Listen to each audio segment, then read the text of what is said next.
During the most recent episode of Real Time with Bill Maher, Maher and liberal Fox News commentator Jessica Tarlov called out their co-panelist, Republican Governor Chris Sununu, over the fact that though Sununu pitches himself as a reasonable anti-Trump Republican who recognizes the threat Trump poses to democracy, he's also publicly committed to backing Trump in the general election if the alternative is President Biden. But before we unpack all that, if you end up liking this video and you want to support the channel, please be sure to hit the like, subscribe, and alert buttons before you go. I'd greatly appreciate it. All right, friends, this was a great episode because it combines a Republican with Jessica Tarlov, and Jessica Tarlov is so good at shredding Republicans. And so it's great to me. It's like catnip, right? The entire episode is great, and I definitely recommend that you check it out. But of all the many memorable exchanges, this is the one that perhaps interested me the most because Jessica Tarlov and Bill Maher effectively double-teamed Republican Governor Chris Sununu, who in this episode comes off very charming and affable and likable, and he has said some very honest things about Donald Trump all throughout the Republican primary. And yet he doubles down on the fact that if it comes down to Trump versus President Biden, he's going to vote with his party. And so the entire exchange is so fascinating to me. But to put it in perspective, to just remind you, I want to play a couple of clips of some of the things that Chris Sununu has publicly said about his party's leader. With Donald Trump at the head of the party, we lose. We lost in 2020. We should have had the red wave in 22. He's a loser. His candidates are losers. I'm tired of losing. He doesn't bring the right brand, if you will, to the table, and he doesn't galvanize the party or the country together. So I appreciate J.D. Vance is hoping to get a job and another job in Washington, D.C., because he joined the Senate, realizes they don't do much, wants another job with the president. But at the end of the day, all these guys that are kowtowing up to the president, I've talked to them all behind the scenes. They don't respect this guy. They're just kowtowing up to him out of fear and the hopes to get something, another gig. So that's Chris Sununu. Again, kind of like, this like brash Yankee, and I say this as somebody who was born in Pennsylvania, he brings that just like blunt sarcasm. He's calling out not just Donald Trump, the cult leader of his party, right, who is well known, who's notorious for not handling public criticism very well, but also other Republicans like Ohio Senator J.D. Vance. All of it completely merited, by the way.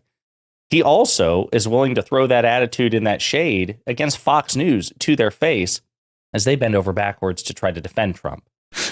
Do you have anything you'd like to say? Yeah, this is the guy that was blaming Nikki Haley for January 6th and couldn't. If he's off the teleprompter, this is not Donald Trump of 2016, guys. So, if he's off the teleprompter, he can barely keep a cogent thought.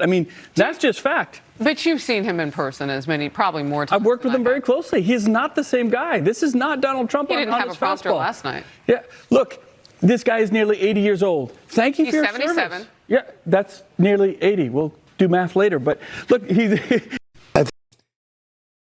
That's what I mean. Like, the thing is, it's kind of fascinating because Sununu on paper in all of his appearances, again, comes off extremely likable, blunt, sarcastic, honest, again, when it comes to Trump. He's even going after Donald Trump's obvious cognitive deficits, right? And yet, he's publicly committed to backing the guy in a general election if the alternative apparently is just any Democrat, right? Or at least specifically President Biden. So with that in mind, on Real Time with Bill Maher, the most recent episode, there was a long moment where Sununu found himself in the proverbial crosshairs, not just of Maher himself, who is also sarcastic and witty and all the things, but more formidably, Jessica Tarlov, the liberal Fox News commentator. So I want to play this exchange and, because as far as I'm concerned, they tried every tactic, good cop and bad cop. Sununu seemed resolute, but his reason, his logic, his answers were just terrible. Don't you think Nikki Haley is more like Biden than Trump is like Biden? Because I've heard you say if it is Trump, I know, miracle that Trump could pull it out.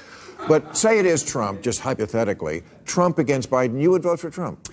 Well, look, according to the polls, Trump would actually make it a nail-biter. 8 months ago, I think we all said, no, there's no way Trump could beat Biden. But Trump versus Biden, you would vote for Trump. I think most Republicans would. There's no question about that. You would.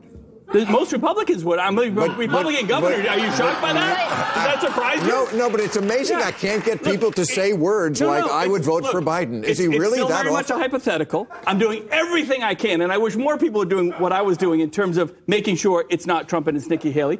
But you shouldn't be shocked that the Republican governor is going to support the Republican nominee, as most Republicans and a lot of independents would. It'll be a nail-biter, which is a shock in itself. But the shock comes from the fact that you're different in the best possible way, and that you acknowledge what an existential threat he is to democracy, the country, to our values. The rest of the Republican governors are pretending as if he's Ronald Reagan and he just curses a lot or something like that. Let's go back to what Michael just said. He said, let's vote policy, not the person. If you do that, Trump wins, by the way. But Trump wins because you don't like him because of his personality, and neither do I. I can't stand the personality. I can't stand the viciousness and all of that. But policy-wise, much better than what Biden is doing. You don't know me like that. Yeah. I don't like his personality, that's true. Yeah. But if there's one thing that's even worse than his personality, it's his policies. So let me tell you what his policy. Let's just go through the list. Okay. He ended abortion in America, basically, with his Supreme Court picks. Even Republicans hate that. Started a trade war with China and lost it. He wants, in the new term, he wants a 10% tariff on all imports. If you think inflation was bad now, what would that do? Great policy. He increased the debt by 39%. In one term, that's pretty hard. The stupid wall, which he never even built. Yeah. He's talked loosely about nuking North Korea and blaming it on somebody else. Called Putin a genius. Talks like Hitler, about like the people are coming here and poisoning our blood. Yeah, shot if you're shoplifting. Shot. Quick death penalty for drug dealers.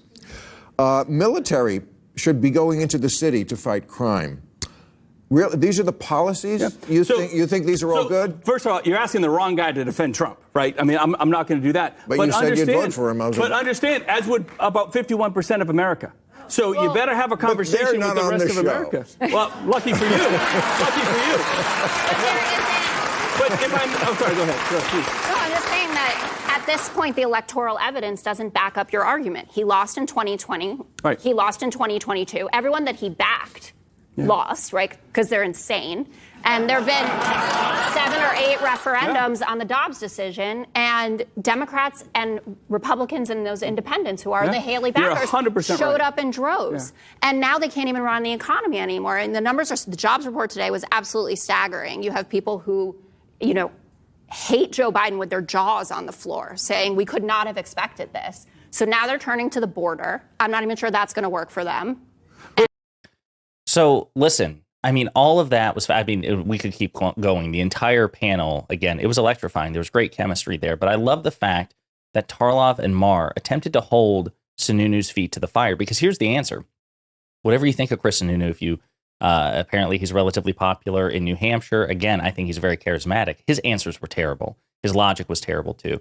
And notice how, first, because in the entire part of the episode prior to this clip, again, he's openly simping for Nikki Haley. He's stumping for Nikki Haley. He's trying to say, listen, the primary's not over yet, which he's in denial about. Nikki Haley's a much better candidate. So he's continuing to be her cheerleader. And then he also says, well, Donald Trump is preferable to President Biden. And then when they point out, okay, well, listen, you've said all these terrible things about, these honest things about the fact that he's an existential threat to democracy and to the country. Then Sununu pivots. He's like, okay, fair enough, but this is about policy. And that's why if it comes down to policy between President Biden and Donald Trump, I'm going to vote for Trump. But then Maher calls his bluff and he says, okay, here's some of the things. And because actually the list of things that Trump tried to do and attempted, and successfully did in his first term, that was actually a pretty limited list. Maher could have gone into even more detail. He could have gone into the big one's obviously COVID mismanagement. That's a huge one, right? The fact that he downplayed the virus, undercut his own medical advisors, did not use the bully pulpit of the presidency to try to unite the country, and presided over 500,000 dead people because he didn't take COVID seriously from the beginning, fostered an entire anti-science, super skeptical notion, which is why his supporters are dying at a higher rate per capita than Democrats, even though he was the one who had the vaccine created. Just absolute nonsense. But Maher basically gave him a list. Here's some of the things Trump did. Here's some of the things Trump tried to do. Here's some of the things that Trump says he's going to try to do if he's given a second term. Let's talk policy. Then Sununu pivots again. Whoa, I'm not defending Trump. But you were. You said that you would vote for Trump if it's him or Biden, and that your basis for doing so, despite the fact that Trump poses an existential threat, is policy. Then when you're confronted on policy, you pivot. That's because, and I want to make this abundantly clear, I genuinely believe this. There is no good faith answer. There is no rational answer for saying that you're an anti-Trump person, that you think he's an existential threat, that you think he's a malignant narcissist, that you think he's a fascist, and voting for him. These things are mutually exclusive. They can't be done in good faith. The reason that Sununu gave repeatedly, the real answer, is he is a Republican. And so he says, don't be surprised when Republicans vote for the Republican candidate. Well, as Jessica Tarlov tried to gently point out, well, yes, the reason that's so surprising is because you're a different type of Republican. By the way, aren't you supposed to be a Republican leader? You're a Republican governor. You're supposed to lead, not merely reflexively follow the whims and wishes of your constituents, right? Especially, again, you're a Republican. You know, you guys say all the time how we're a republic, not a democracy. So why the hell do you care what your supporters want? You know, if you think that what they want is wrong, aren't you supposed to lead? This is the bewildering thing about the Republican leadership ethic. When it comes to them backing wildly unpopular policies, they appeal to the fact that we're a republic and power is exercised by elected representatives who can then use their own discretion, their own judgment to deviate from what the public want. But then when it comes to backing Donald Trump, then they appeal, well, that's what my supporters want. Well, which is it? Like, if there's any time to break from what your supporters want, it's probably to not back a guy that you believe is genuinely a threat to democracy. It's so bizarre. And she tried the gentle approach. Like, listen, Chris, you're supposed to be different. You say you're different. You pitch yourself as different. That's why it's so surprising. But at the end of the day, all his answers were lame because he couldn't defend it, because he knows this guy is smart enough to know he doesn't have a good reason. He doesn't have a good argument to back Donald Trump. The reason he's doing it is because at the end of the day, he's a politician who will ultimately put party above country. That's how Republicans operate. That's how elected Republicans operate. Asa Hutchinson is the same way. Republican governor who ran against Donald Trump in the primary. You may have forgotten about it. He won't commit to voting for President Biden. He says he won't. Chris Christie said the same thing. At the end of the day, these people put their party above their country, and it's super gross. Also love the fact that Jessica Tarlov pointed out that right now, the consumer sentiment and the macroeconomic data are aligning in such a way that Republicans are terrified to run on the economy because they know the facts are President Biden's economy is pretty darn good, right? And hopefully if Democrats play their cards right, they'll narrow that perception gap in the polling. But anyway, I love this entire exchange. Jessica Tarlov, of course, was on fire. Bill Maher was great in the assist. And Sununu was outmatched ultimately by his own volition. Chris Sununu failed here because Chris Sununu, in the end, is not principled enough to put his country above his party. It's super gross. That's why Republicans everywhere, including Sununu, should be ruthlessly punished at the ballot box. The American electorate should say, listen, you can value your party, but if your party and your country are in opposition, your country must always come first. And if you're not prepared to do that, you should lose elections. Let me know what you think in the comments.